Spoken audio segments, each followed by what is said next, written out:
have Tammy's Jeep. So we haven't taken anything apart back here yet.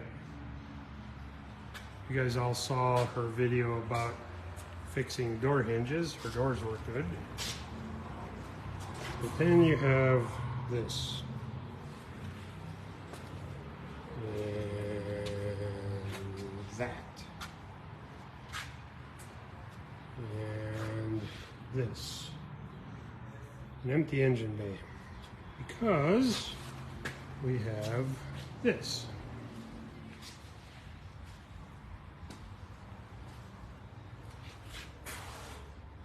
Another 3/6 some assembly required.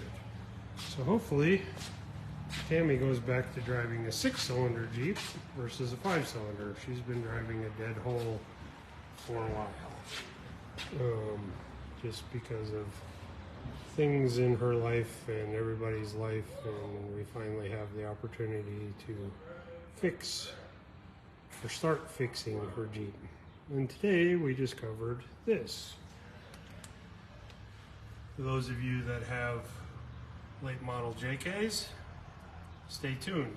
There is a fix to Chrysler's infinite wisdom of molding a clear plastic upper windshield washer reservoir to a black ABS plastic tray that holds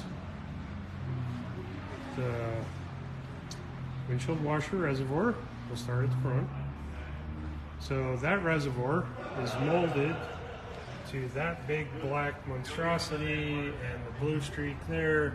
It goes all the way back there.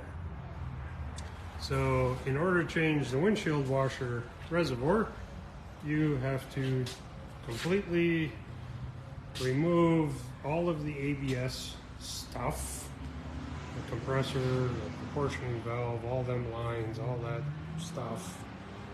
Get it out of the way. You don't have to break the system and bleed brakes, but you got to get it out of the way. You got to take the computer off, and then that whole tray.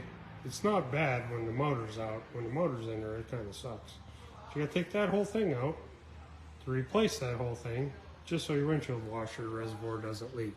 Now, that part is on intergalactic, national, intergalactic, whatever. You can't get one. They're back ordered to the end of time. So I fixed 1 or 2 of these already. So I'll show you next week how we fix that. Little grinder, little sawzall, some reverse fabrication, some forward fabrication, and then we put an aftermarket reservoir in it. And bada boom, bada bing, you have same capacity of fluid with something that is serviceable in the future. So we'll show you how we do that.